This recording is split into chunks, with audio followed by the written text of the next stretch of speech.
All right, well, welcome back, everyone. Good to see you again. Today is cool enough to where I can justify wearing a jacket, but it's hard to believe it was 90 degrees the other day, and this room does not get very good air conditioning, but today I can actually justify wearing something that makes me look a little more official as a speaker. But don't count on that continuing. Knowing Redding, it can just jump to 90 or 100 degrees in no time, and sweating is against my principles. Let's just put it that way. All right, let's jump into resisting and fighting disease.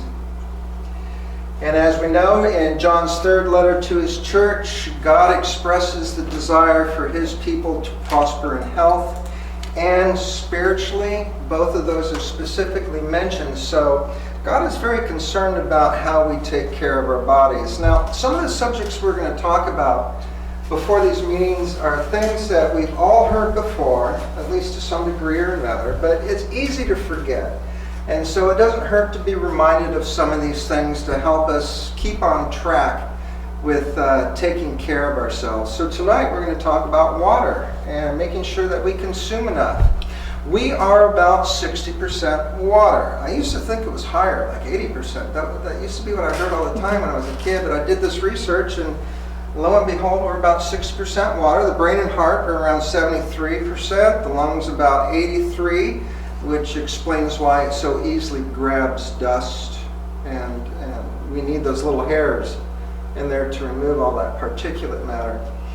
Skin is about 64%, muscles and kidneys about 79%. The one that surprises me is the bones are 31% water. And I guess as we get older, that probably decreases. I know when we're very young, when we're children, our bones will bend without snapping. But as we get older, apparently that's not the case. Water requirements for adults is about 1 gallon for men and about 3 quarts for women in a day. Of course, if you live in a hot climate, that needs to go up. If you're active, that needs to go up.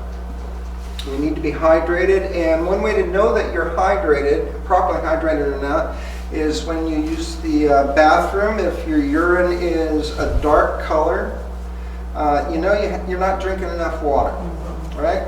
And so if it looks like orange juice, you're in trouble, because what's happening is when your body detects that it's becoming dehydrated, your kidneys will actually recycle urine.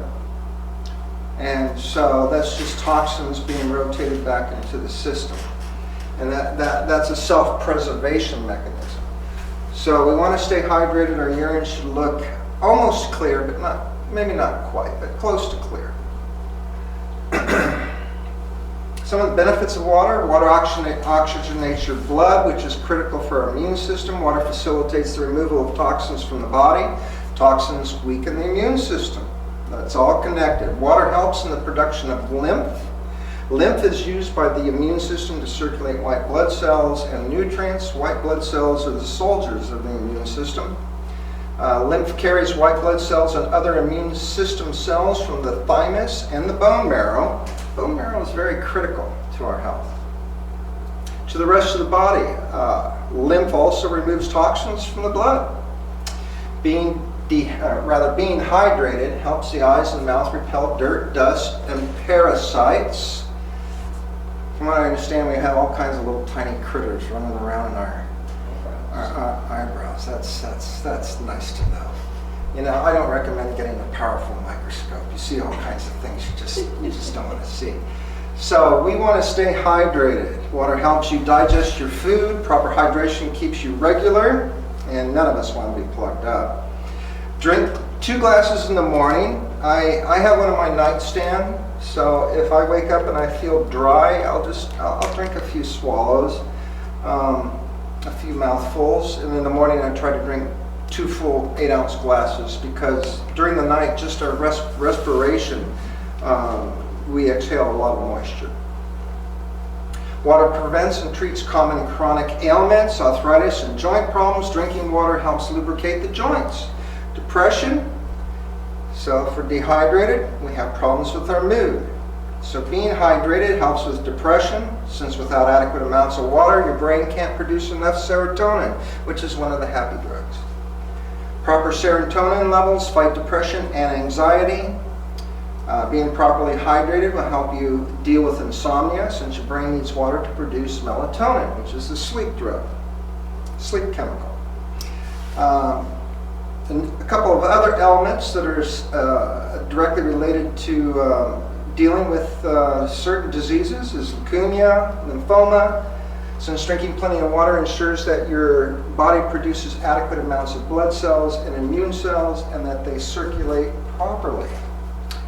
Cognitive performance decreases with dehydration. Impaired attention, impaired executive function, working memory, flexible thinking, self-control, motor coordination, the ability to stand straight and preserve your posture. I don't know how they do these studies. You know, sorry you're not drinking any water for 3 days. We want to see if you can stand straight. I don't know. Memory loss. Poor focus and attention is associated with dehydration, slow processing information, irritability, headaches. I've noticed that with myself. I'll get a headache easily if I'm dehydrated. And of course, water is the go-to liquid. We want to stay away from soda. The problem with soda is weight gain, liver fat. Only the liver can metabolize fructose, and of course we all know that soda pop has a lot of high fructose. High corn syrup fructose.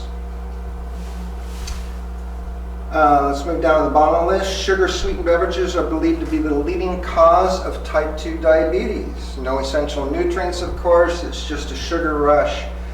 If you ever want to get a baby to like you, put a little bit of sugar water on your finger and go up to it in its crib and say nice things while you're putting a little bit of sugar water on its lips. Creates an endorphin response in the brain, and that baby will love you forever every time it sees your face. So there's definitely a brain connection to what we ingest, and sugar gives us a false sense of euphoria, which is why there's so many sugar addicts. The problem with sodas may be addictive because it triggers a dopamine release, as I just referred to, in the brain. Dopamine is the happy drug. Sugar intake is linked to heart disease, heightens the risk of contracting cancer, causes dehydration. So they're counterproductive. It's funny, people would get thirsty, so they go, I'm thirsty, give me a beer, or give me a soda.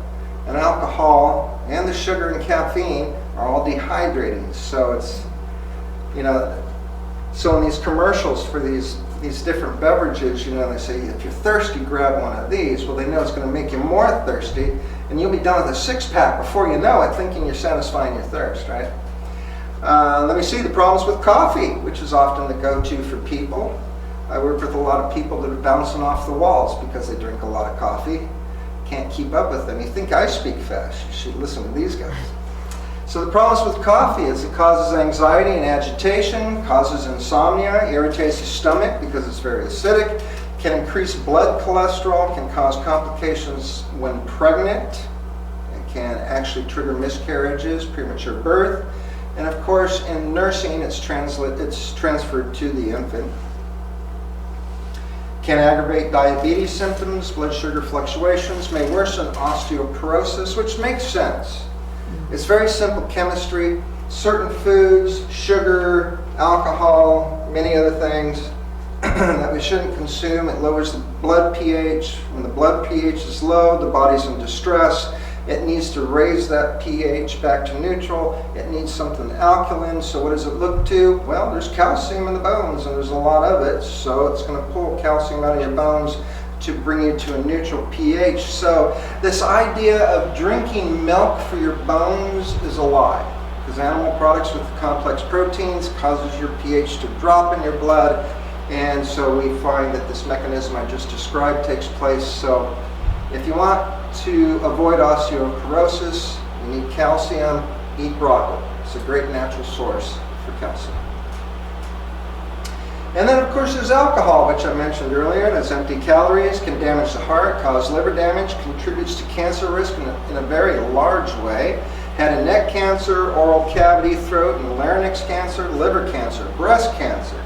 One drink a day can raise the risk of breast cancer 5 to 9%. If you drink several drinks, well, you just do the math. contributes to colorectal cancer incidence, weakens the immune system, which opens the door for all kinds of problems.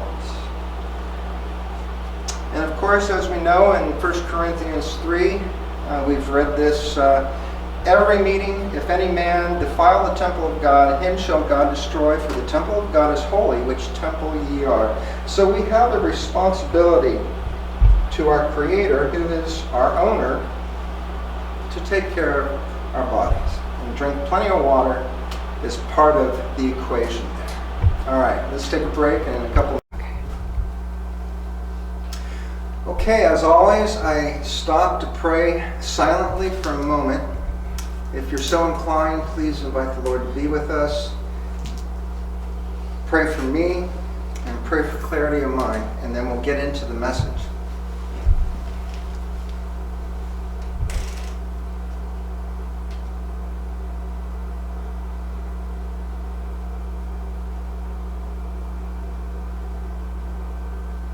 Gracious Father, thank you for hearing our request. I ask that you give me clear speech. I'm a little tongue-tied tonight. I pray that you'll give us clear minds and thinking. And I pray that you'll deliver the message that we need to hear. In Jesus' name, amen. Amen. All right, tonight's title, The Great Whore of Babylon and the Beast. Sounds like a wonderful pair, doesn't it? I'm sure they're really nice people. But let's find out exactly who the Bible is talking about.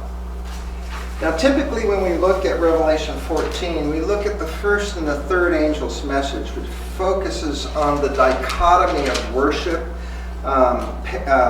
one paradigm or one thesis versus antithesis. Tonight we're sort of focused on the second angel's message, at least in part, and that is Babylon is fallen, that great city, because she made all nations drink of the wine of the wrath of her fornication.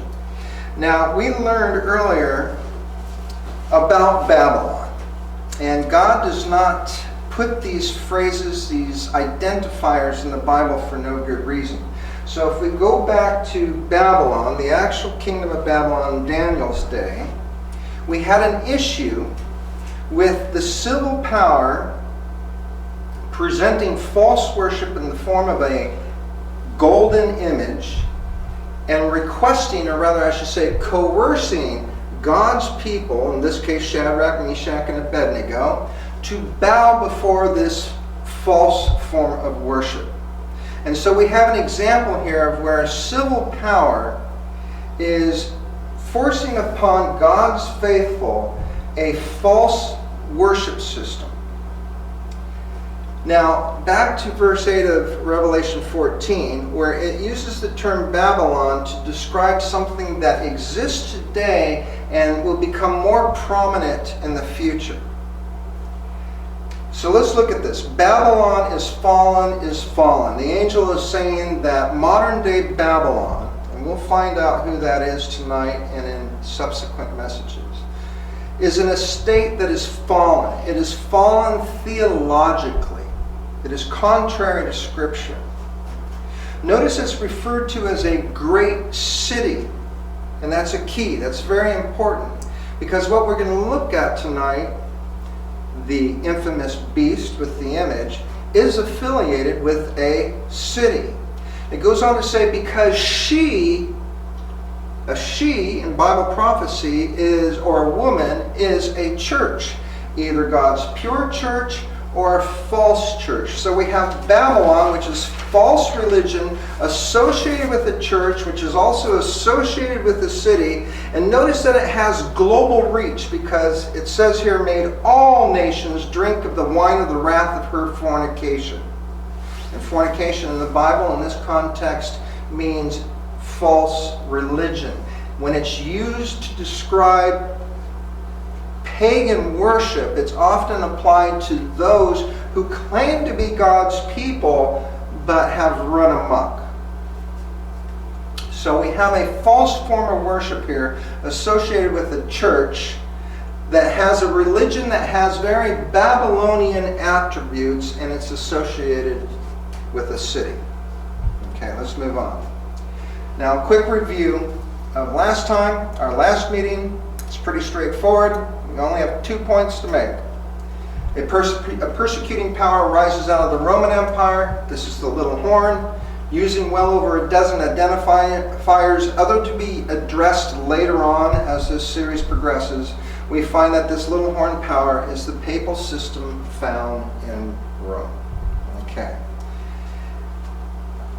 I want to go through a few identifiers that gave us that conclusion, and we're going to see how they closely identify with a couple of new players, which we're going to look at tonight.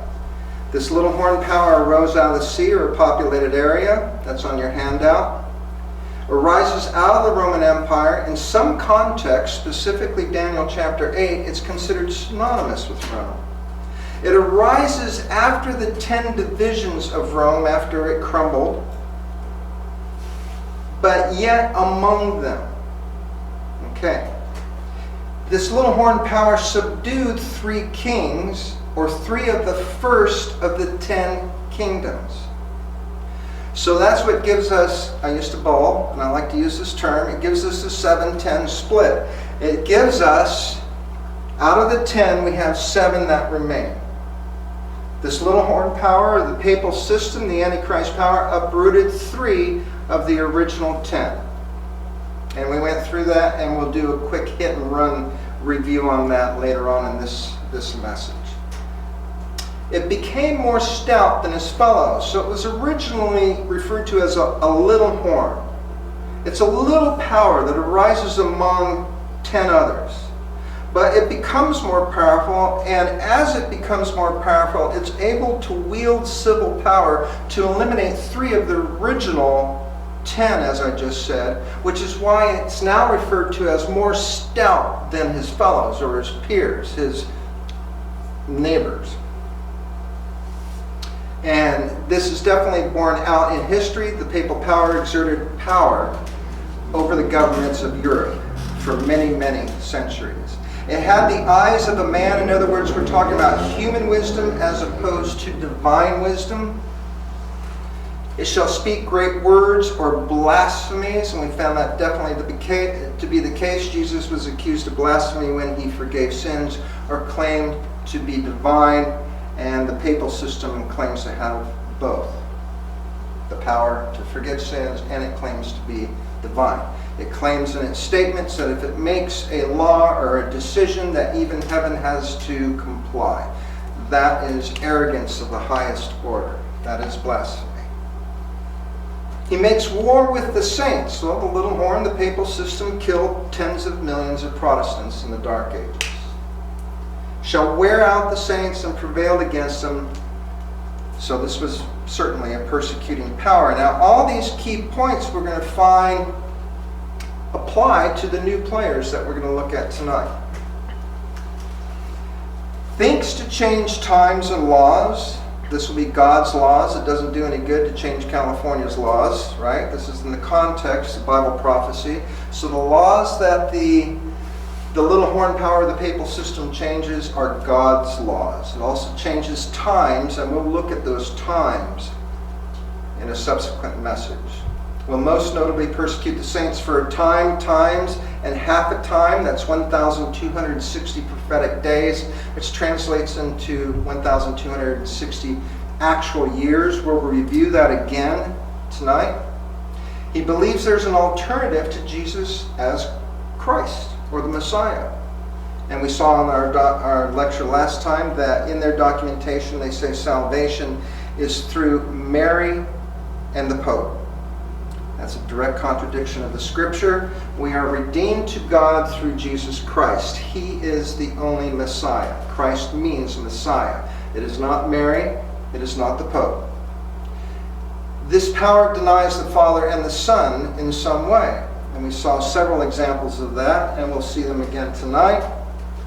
Like Judas, the Antichrist will appear to be Christian, and that is certainly the case with the papal power. Most people consider it to be a Christian power, but it's anything but Christian. Most of Catholic dogma is a direct contradiction to what we find in the Bible. It's actually polythesis in that it prays to many individuals. They have hundreds of saints, and You can pray to all of them. Right? They call the Pope Holy Father. So there's a lot of issues there.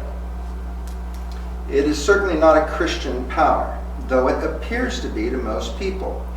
And we may recall that Paul used the term son of perdition, which is the same term that Jesus used to describe Judas. And Judas, to the outside world, looked very Christian. He was one of the 12 as far as outsiders were concerned. He was the man. He was actually the treasurer. So they must have thought, wow, Jesus really trusts that guy. He's the top disciple.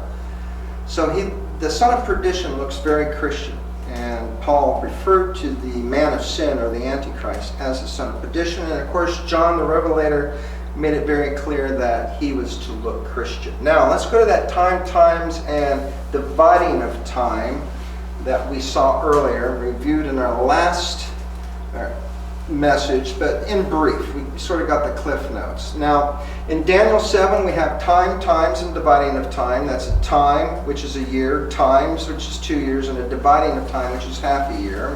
We'll clarify how we get to that in a minute. Daniel 12:7 is actually explicitly that. Time, times, and half. Revelation 12:14, a time, at times, and a half. Revelation 11 and Revelation 13 uses the term 40 and 2 months. Now in the Hebrew calendar, a month has 30 days.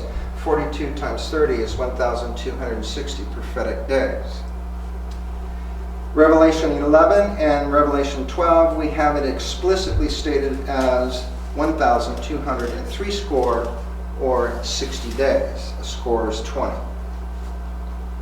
Now in Strong's Concordance, number 5732, a time is technically a year. Now, without a qualifier, the plural times, and what I mean by a qualifier, if I were to say 3 times, well, you know it's a factor of 3. If I were to say 12 times, well, it's a factor of 12. When the Hebrews use the term times, it simply means 2. And of course, when it says a dividing or a half a time, without a numerical qualifier like 2/3, 1/4, if it just says a dividing of times, that's 1/2. Okay, let's move on. And that's not the only place or the only way that God explains time. In the context of prophecy, he will use a lot of different methods. The ones that we're looking at are specifically prophetic days. But we find in Genesis 41 that we have quite a different example. In Genesis 41, we find the story of Joseph interpreting Pharaoh's dream. Joseph had been in prison for some time. One of Pharaoh's, I think it was, I'm trying to remember, was it the baker or the butler? One or the other. One of them died. But one of them did survive, was spared his life, and he remembered while he was in jail that Joseph was able to interpret a dream for him. And so when Pharaoh had a dream that he could not understand, this gentleman remembered, oh, I know a guy in jail, and that's Joseph, that can tell you. So let's pick up the story in the middle of the conversation. And Pharaoh said unto Joseph, in my dream, behold, I stood upon the bank of the river. And behold, there came up out of the river 7 kine, that's cows, fat-fleshed and well-favored, and they fed in a meadow. And I saw in my dream, and behold, 7 ears, this is ears of corn, came up on one stalk, full and good. And Joseph said unto Pharaoh, the 7 kine are 7 years, and the 7 good ears are 7 years. The dream is one. So it's not uncommon for God to use symbols to describe time. Now back to the time methodology, if you will, that we're using in Daniel Revelation. We have a few verses that actually point directly at this and how God does it. In Numbers 14, verses 34, God says, after the number of days in which ye searched the land, this is when the Israelites searched Canaan but came back with a negative report, and God was displeased with their lack of faith.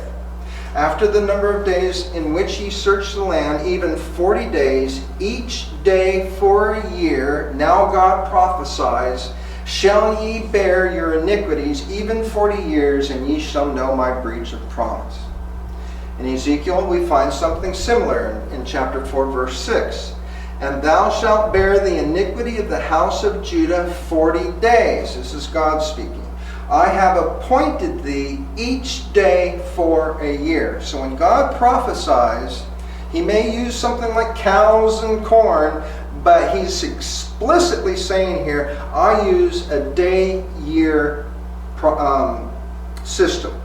One prophetic day is one little year. And here's two examples of that. Now, let's go back to Revelation. Chapter 12, we look at the same event described in slightly different ways, but very similar ways. Revelation 12, chapter 6, this is describing God's people fleeing from persecution. Specifically, this is during the Dark Ages. And in verse 6 it says, And the woman fled into the wilderness, where she hath a place prepared of God, that he should feed her there 1,260 days. 1,260 days, prophetic days. That was literal years. That was from 538 AD to 1798 AD. We saw that last time. Now in verse 14 we find the same event described, but it's described in a more cryptic way. And to the woman was given 2 wings of a great eagle, that she might fly into the wilderness, same scenario, into her place where she is nourished for a time, times, and half a time. So we see this confirmed. 1,260, same event described as time, times, and half a time. Now in the Hebrew calendar, as I said before, a month had 30 days, 12 months to a year, so that's 360 prophetic days in a year. That would be a time. Now times is 2 years, that's 720 days, and half a time, or half a year, would be 180 days. That adds up to 1,260 prophetic days. So you see, God describes this 1260 in different ways. I guess he wants us to focus and really be thinking about what we're looking at. And the woman is the early church, right? I'm sorry? The woman is the early church. Well, we have 2 women involved, and in these 2 verses, we're talking about the early Protestant church. Yeah. It was under heavy persecution by the hand of the papal system, and it was fleeing to the wilderness, to the mountains, anywhere it could go where God would preserve them. And it was during that reign that went from 538 AD to 1798 AD. We covered those dates previously, and we'll touch again on them again tonight, and as we move forward through the series. So this time reckoning that we're doing in this lecture is really solid. It's not really a debatable issue. So let's connect the beast to the little horn, or Antichrist. I'll tell you, right now they're one and the same. They're just a different way of describing the same entity. With the Antichrist, or the little horn, we're describing the papal system, the succession of popes through history who actually rule in the beast. Now that sounds a little funny, but we got to understand that in prophecy, a beast is a nation, a kingdom. Right? We saw that clearly described in Daniel chapter 7 and Daniel chapter 8. We'll see it again in Revelation chapter 13. So a beast in prophecy is a nation, or a kingdom. Let's move on. They were in the exact same place in the prophetic chain, and we'll see that. They perform the same activities, rule as an oppressive power for the same period of time. The real world entity possesses the attributes of both perfectly. Okay? We'll pull all that together as we move through this. Let's go to Revelation 13, and we'll take a look at the first beast. There's 2 beasts described in Revelation 13. We'll get to the second one on another night. We're focused on the first one that has the infamous mark. Now there's some key phrases, some key words that will tie this beast directly to the Antichrist power. Starting at verse 1. And I stood upon the sand of the sea, populated area. And I saw a beast, which is a nation, rise up out of this populated area, the sea, having 7 heads and 10 horns. That's describing the same scenario that we saw with the little horn power of the Antichrist. 3 were eliminated of the 10, leaving 7. So we've got that 7-10 split. And upon his horns 10 crowns. That word crowns would become important when we take a look at the second beast in Revelation 13. For now, we'll just stay focused here. Had 10 crowns. Now remember, this power, the Antichrist, and this beast comes out of Rome. And when Rome divided, and this little horn comes up among them and then becomes more stout, eliminates 3 of them, remember, it was all kings and queens. Crowns. And upon his heads the name of blasphemy. There we go. There's another identifier. Just like the Antichrist, little horn power, was blasphemous, this beast is blasphemous. Verse 2. And the beast which I saw was like unto a leopard. Do you remember Daniel chapter 7? And his feet were as the feet of a bear, Daniel chapter 7. And his mouth as the mouth of a lion, that's Babylon, Daniel chapter 7. And the dragon, we'll find that Satan gave him his power and his seat and his great authority. And that makes sense. What power would be behind the beast with the mark? What power would be behind the Antichrist? What power would be behind the great whore of Babylon that we'll talk about in a moment, other than the dragon, which is Satan, the enemy of God? We got to remember, in the context of Bible prophecy, in the context of the biblical story, this is really centered around the battle between Satan and Jesus Christ. That's really at the core of it. There's a conflict. There's Satan and his angels, there's Jesus and his angels, and there's an ongoing war. Notice, though, we've got the leopard, the bear, and the lion. Those are all attributes of the preceding kingdoms to Rome. And what God's doing here in Revelation 13, he's just giving us clues to connect the 2 stories. He's saying, look at Daniel. As a matter of fact, in Revelation, we'll find later on, is referred to as the little book. And God's simply saying, I need you to study Daniel when you study this, because the 2 go together. Not only that, but we'll find that Rome actually inherits many of the qualities of the preceding nations. As a matter of fact, in the papal system, they inherited purgatory from the Greeks, which is represented by the leopard. Verse 3, and I saw one of his heads. This is now the papal system that controls the Vatican system. And I saw one of his heads as it were wounded to death. So something dramatically happens to this beast power and its commander, which is the Pope. And his deadly wound was healed. So at some subsequent time, something is corrected.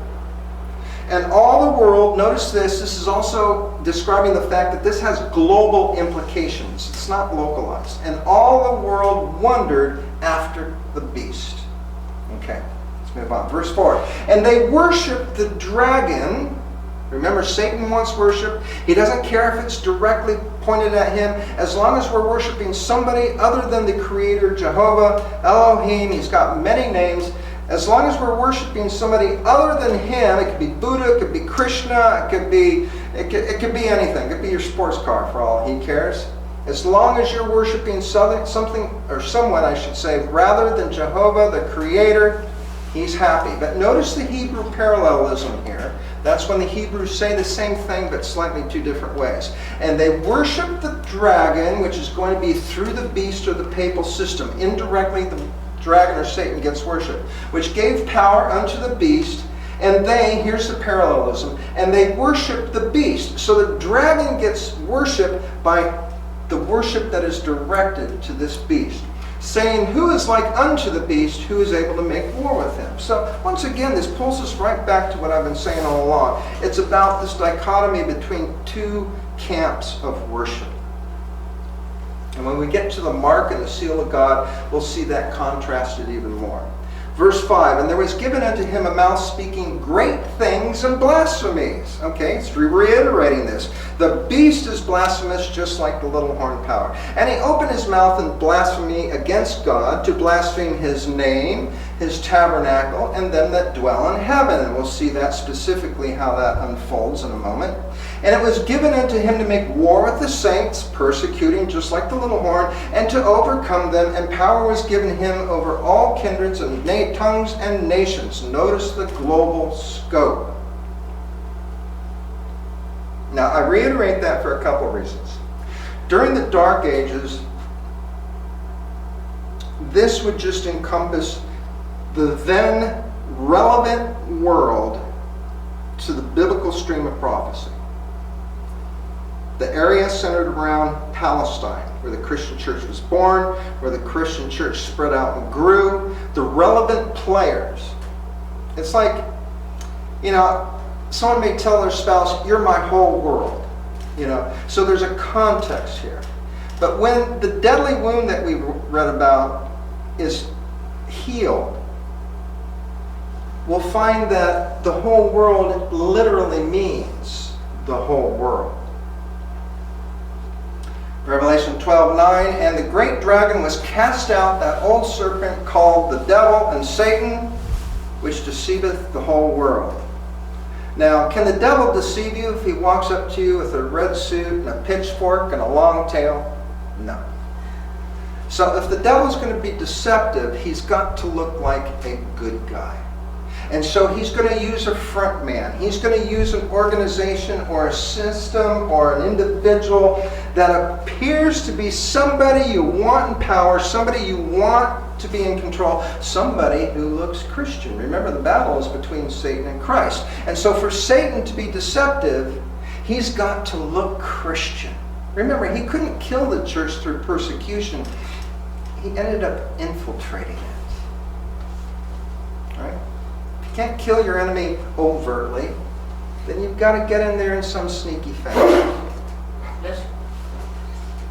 Let's do a little comparison and then we'll move on. Daniel 7, the little beast, the little horn, or the papal system, up from the sea, populated area. Revelation 13, the beast power, up out of the sea.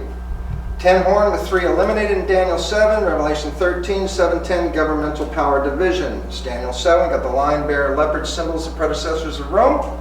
Revelation 13, it says, like unto a leopard, in his feet where it is the feet of the bear, and his mouth is the feet of the lion. That's Babylon, Medo-Persia, Greece. Daniel 7, back to the little horn, speaking great things, words against the Most High. In other words, blasphemy. Revelation 13, speaking great things, speaking blasphemy. Daniel 7, the Antichrist made war with the saints. Revelation 13, the beast, make war with the saints and to overcome them. Daniel 7, the Antichrist, focused period of time is times, and half time, or 1260 prophetic days. Revelation 13, power was given unto him to continue 40 and 2 months. That's 1260 prophetic days. These two are one and the same, being described from a different angle, but the connecting dots are very clear. Receives a deadly wound. This brought his time period of dominance and persecution to a temporary close. Revelation 13, and I saw one of his heads as it were wounded to death, and his deadly wound was healed. Global influence and receives global admiration. Find this in Revelation 13, verses 3, 7, 8, and 17. Revelation 13, 7 says, and power was given him over all kindreds and tongues and nations. Pretty clear. So we're looking for somebody who's global, has got global reach, out of Rome,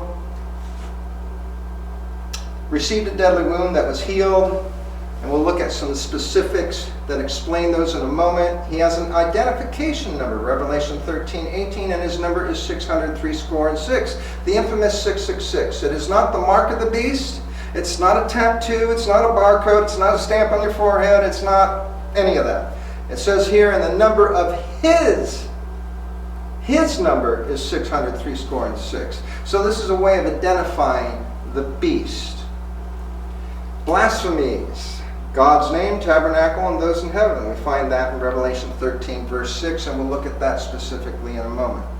Now, you may recall from our last lecture that the 3 of the 10 that were eliminated were the Heruli, the Ostrogoths, and the Vandals. In the year 538, the Pope no longer had non-compliant monarchies to deal with in the Western European regions, which gave him free rein to rule Europe, because all the kings did not want to offend who they thought was the representative of God on earth.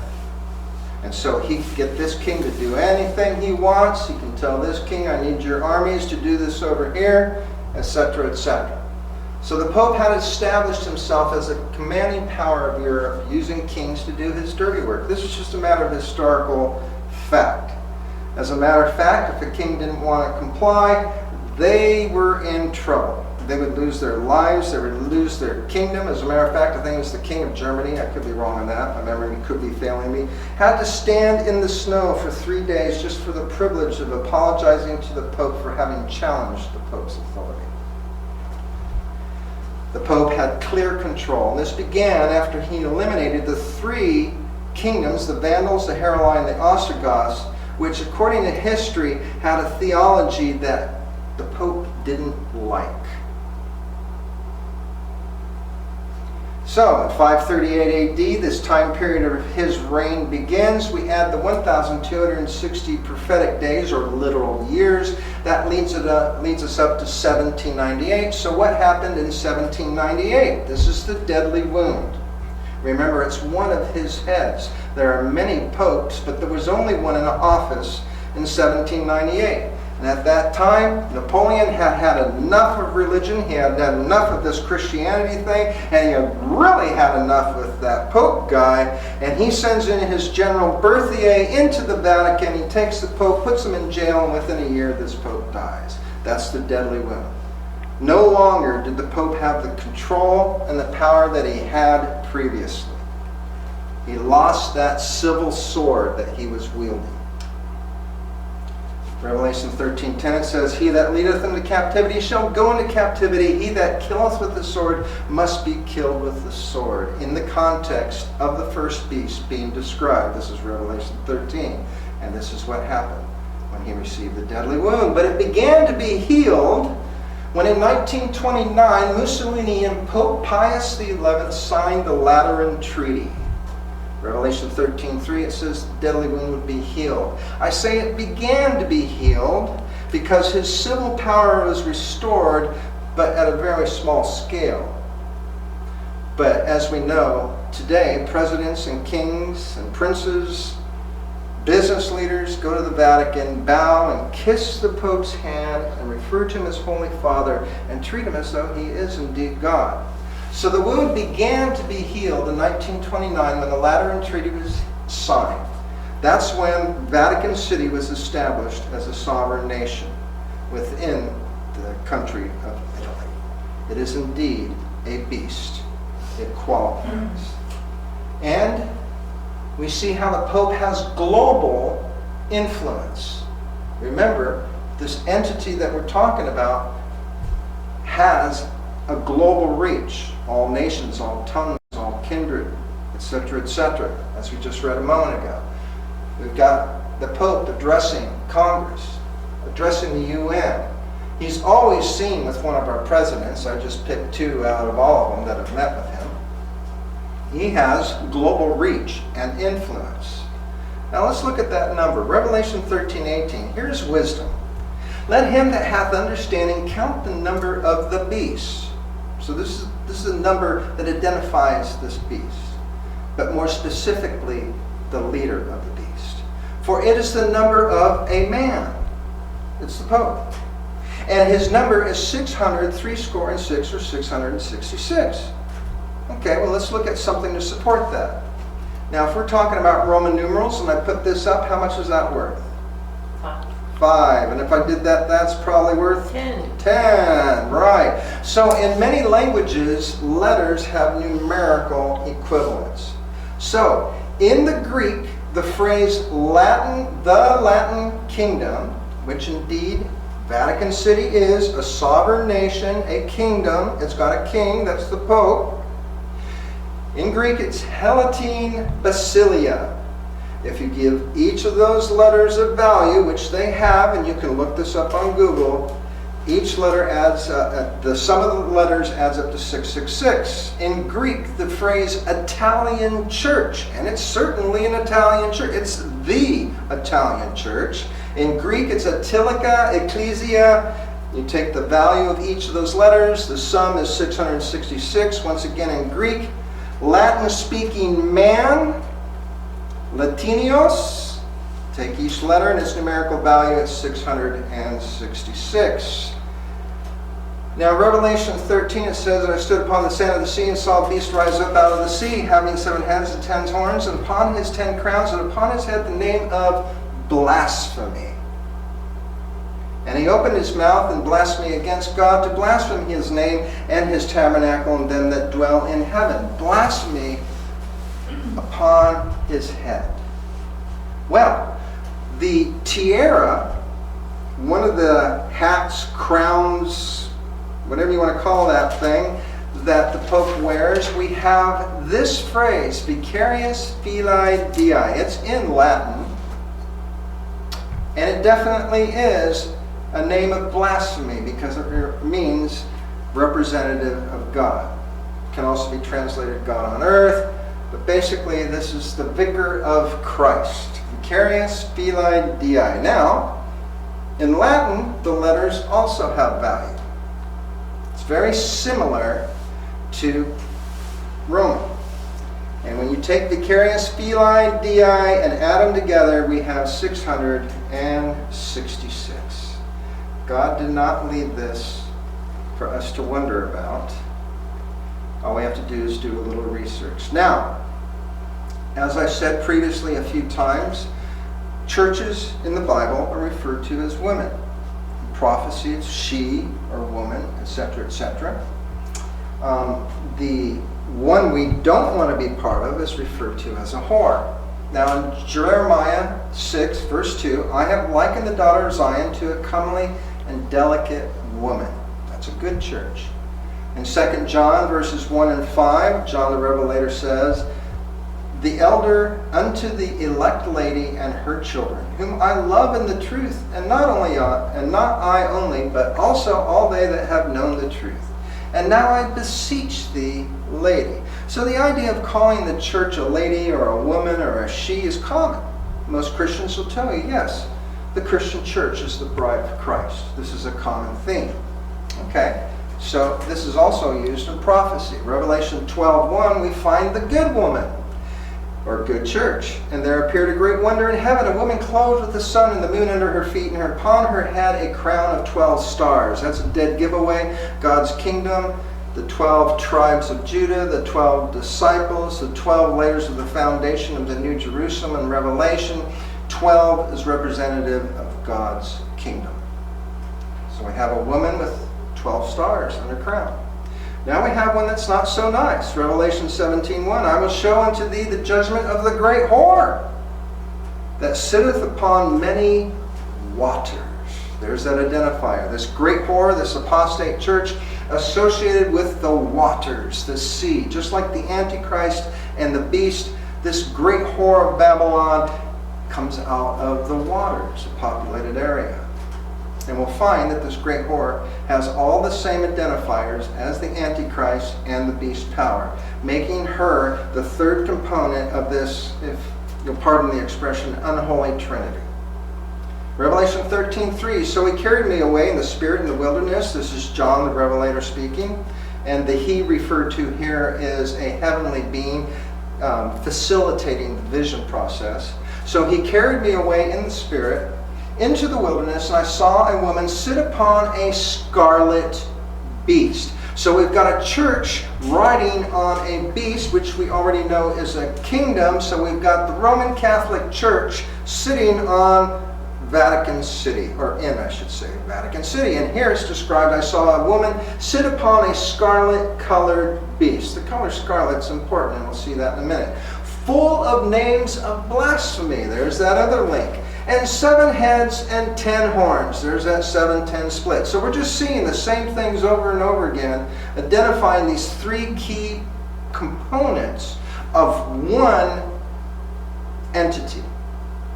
Revelation 17:6, and I saw the woman drunken with the blood of the saints, persecutes the saints, and with the blood of the martyrs of Jesus. And that's certainly what the Roman Catholic Church did, led by the Pope, which lives in Vatican City, the beast.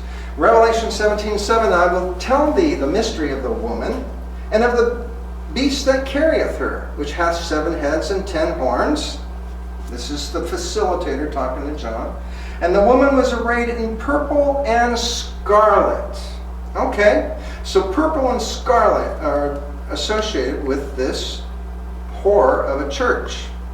And decked with gold and precious stones and pearls, having a golden cup in her hand, full of abominations, a reference to the apostate theology masquerading as Christianity, and the filthiness of her fornication. That's redundancy here. It's the same thing. The abominations could be more applied to her deeds, the fornication to her theology.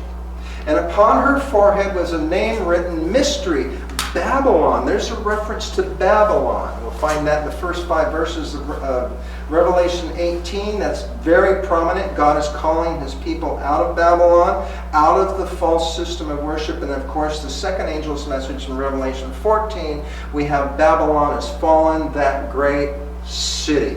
And upon her forehead is the name written, Mystery, Babylon the Great, the mother of harlots and abominations of the earth. So she's the mother church. But there's a little word in there that sort of begs a question. Who are these harlots? And we'll talk about that in a couple of nights.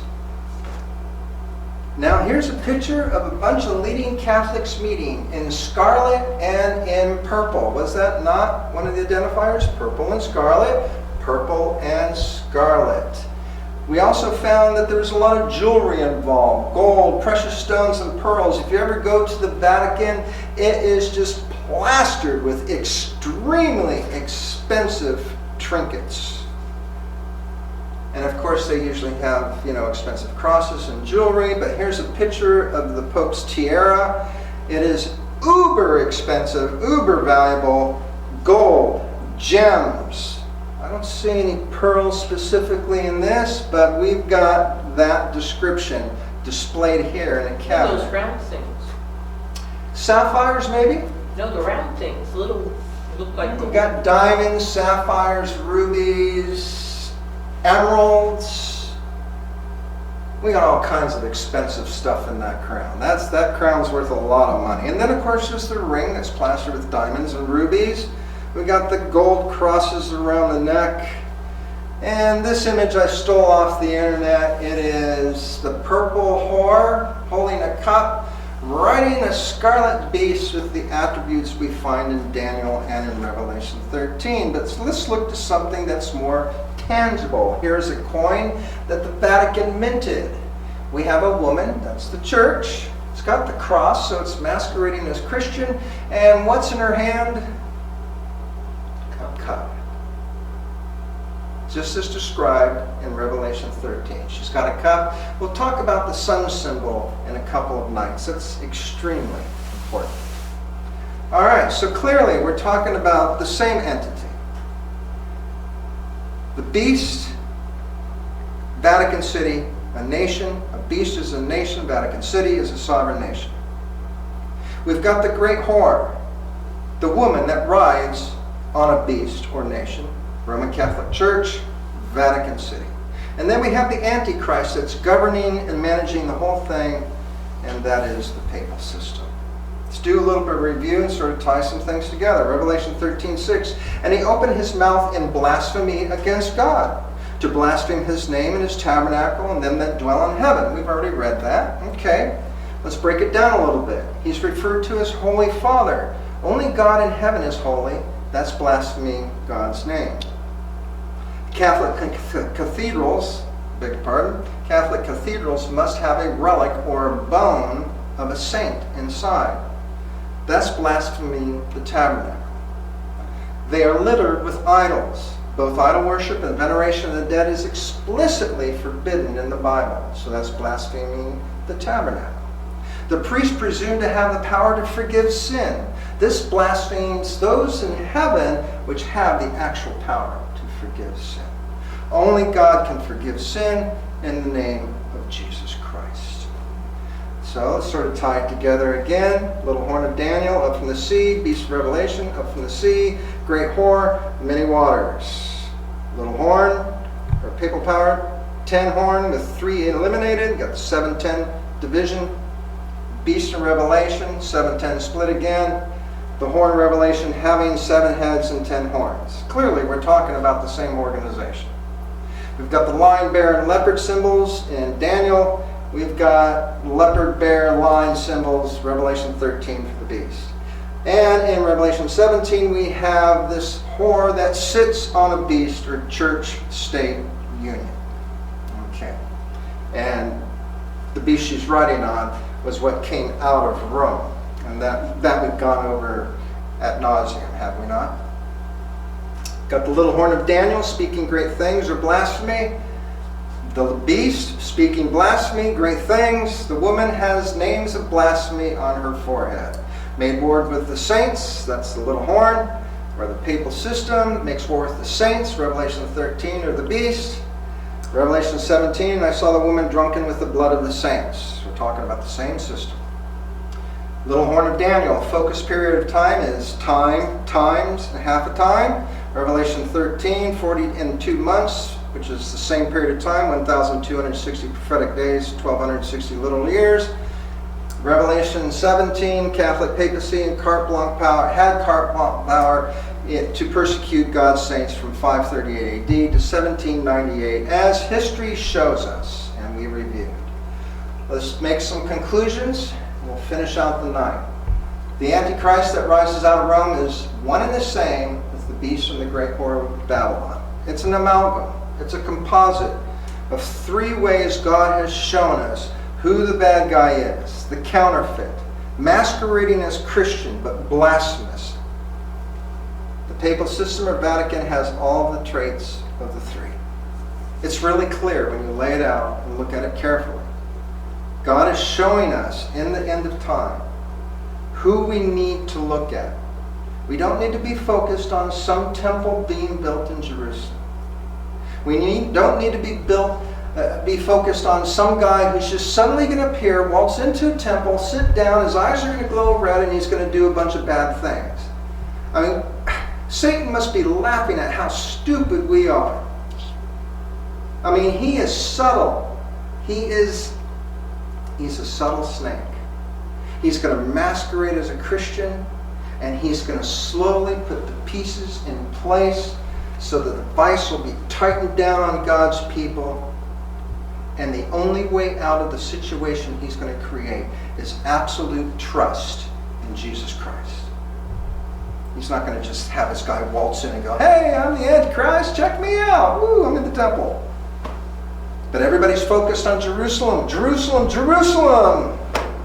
They should be looking at Rome, Rome, Rome, because that's where the bad guy is. The Antichrist is blasphemous, denies the Father and the Son, claims to have divine authority over heaven and earth, claiming to have the power to forgive sins. Woman in church adopts pagan worship, becomes a whore. Prays to the dead and bows to idols. Teaches purgatory. That's not found in the Bible. That was inherited from the leopard, Greece. Teaches that a person can only be saved through it, through Mary or through the Pope.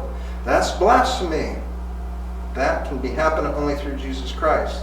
The beast power originally took seat of Caesar, presently a sovereign nation. Re-established with the Lateran Treaty in 1929, countries have ambassadors to the Vatican. Last time I checked, it was somebody by the name of Connell that the U.S. was sending. That may have changed by now, I don't know. It's indeed a nation. It has its own postal system, has a Swiss Guard as its army, and why would we send an ambassador to somebody who's not a nation? And if you want, pause the tape, YouTube viewers, and just Google smallest nation in the world. It's Vatican City. Persecutes the saints. Woman rides the beast. Roman Catholic Church riding in Vatican City, a sovereign nation. Beast contains bear, lion, leopard attributes of the preceding beasts of Rome. Rule begins and ends with within the 1260 time period. Prophecy promises that the wound will be healed. That began in 1929, as I've said a couple times. Far-reaching power and authority has global power. The word Catholic actually means global. And as I always say, if we're going to get ready for what's coming, we need to have a relationship with this man, Jesus Christ. He's given the information that we need to identify the bad guy, to know where to look, and as we go through this series, we'll know what to look for. And that's all important. Satan's aware of these things, and he's a lost soul. We need a relationship with Jesus, because regardless of what we know about prophecy, we'll be lost souls if we don't have a commitment to him. Now in our next meeting, we'll cover the covenants. And this will be actually very critical in relation to a couple of subjects that we're going to deal with. And so I hope and pray that you can come back next Friday. Let's bow our head. Dear Father in heaven, we thank you for giving us the information we need to know where to look, and as we will find as these nights progress, what to look for. I pray that you will be with each individual here as they go on to their destination, their homes, and I pray that you will bring them back safely next Friday evening. In Jesus' name.